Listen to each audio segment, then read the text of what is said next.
everyone, so today I'm going to be doing a super short and a sweet haul video of some things that I got from Sephora, and I ordered these a couple weeks ago and I've been using them for the past 2-ish weeks, and I've also already shown them, so you probably already know some of my thoughts on a few of these items, but yeah, I'll just go through them super quickly. So I ordered 4 items from a new brand that Sephora started carrying called Pretty Vulgar Cosmetics, or maybe just Pretty Vulgar, and I was kind of really intrigued by the packaging of it. It was very cute, very kind of girly and like kind of neo-Victorian is kind of like how I described it, a little Betsy Johnson-ish kind of style to it. So I really liked the overall packaging of it. I thought it was very cute and I kind of got drawn in by that. So I ended up getting 4 different products. I got a highlighter, a blush, a bronzer, and a mascara. So I will share those with you guys now. So the first product I actually don't have with me to share with you guys anymore, and that's because it was the highlighter. It was called like the Shimmering Swan highlighter or something like that. And it was very cute, very beautiful, but unfortunately that came completely shattered in my order, which I've never had happen before with anything I've ever ordered from Sephora. I've ordered so many things from them and I've never had anything broken or busted or missing or wrong products. I've never had anything like that. So unfortunately that was the case with this order, and I'm a little salty and it's quite petty, but they didn't put my little samples in it. They forgot to put my free samples in there, so I don't know. But that's neither here nor there. So I ended up returning that and getting a refund, and I ended up not repurchasing it just because I was afraid of, number one, it breaking again. It was a very beautiful powder. It was very soft and very almost fragile, which might be the reason why it broke in the package. And the one thing that really kind of like irritated me is completely like ripped and torn up on 2 sides, and it came like that. I just felt like it looked really bad to, like, I don't know, send a customer a box that is like completely like ripped up like this. I think it just didn't look nice. In the end, I do have a clip of me wearing it on my cheeks. If I find it, I will insert it here. But I just, in the end, it was a very beautiful highlighter, but I just didn't think that it was just too expensive for what it was, and it wasn't that extremely unique. It was $32, and in the end I was like, I'm just gonna get my $32 back. So the next 2 products I have are in the same kind of packaging style, so it looks like this. This first one is a blush, and it has this kind of like cute gold kind of like frame compact, which I think is very beautiful and really unique. So this is one of their blushes. This one is called the Make Them Blush, and this one's in the color 14 Sweet Revenge. So it's this more of like a peachy warm kind of blush, and this one is completely matte, and I'm wearing this one today on my cheeks.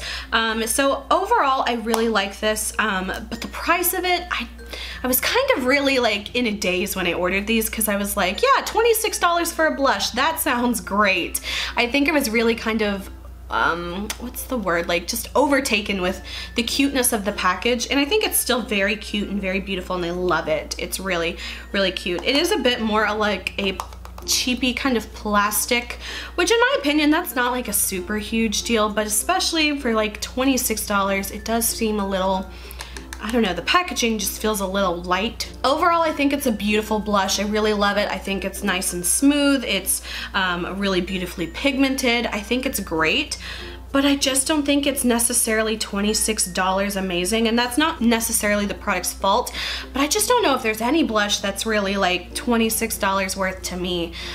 You know, I've got tons of e.l.f. blushes that are just amazing for $3, and maybe I'm just really cheap and frugal, but for me, I just don't think there's any blush that's really like, I feel good about paying $26 for that, you know?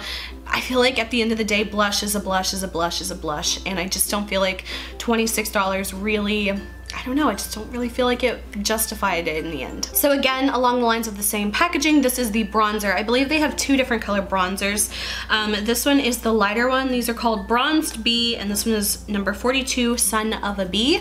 So this one again is another bronzer product, and again it's got the same kind of packaging. It's more of like a rose gold kind of frame. And this one was actually $32, so same as the highlighter price. The highlighter's $32, the bronzer's $32, and the blushes are $26. $26. Again, the bronzer, it's nice, I like it. It's a really good bronzer, but do I feel like it's $32?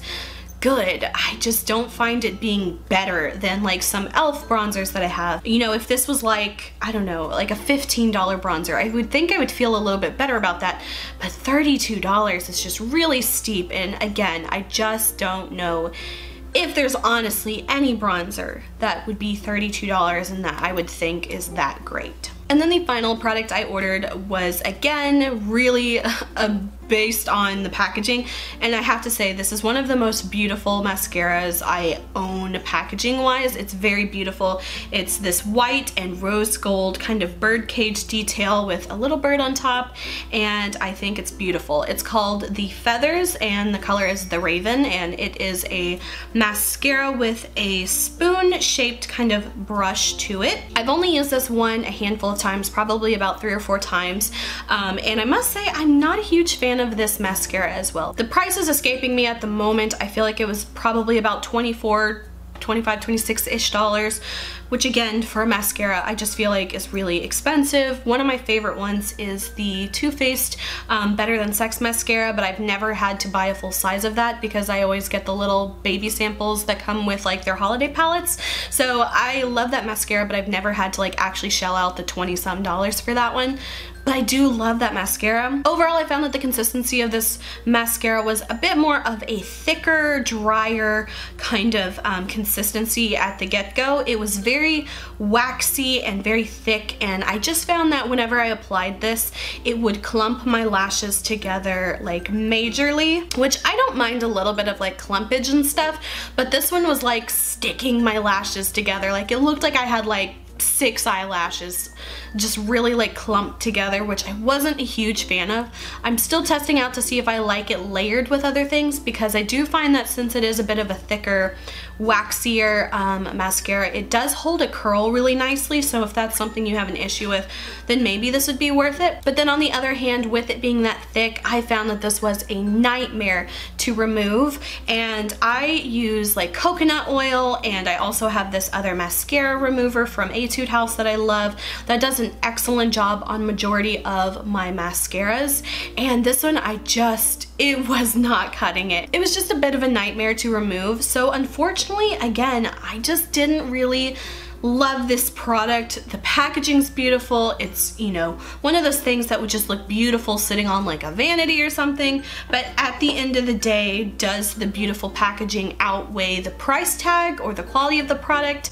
Again, like with the powders, I think the quality of the product is good, but is it worth that price? I overall just kind of feel like this brand is a little bit overpriced in my opinion. Overall, packaging wise, I feel like they knocked it out of the park. It's very beautiful, very eye-catching, and something stylistically that I really love.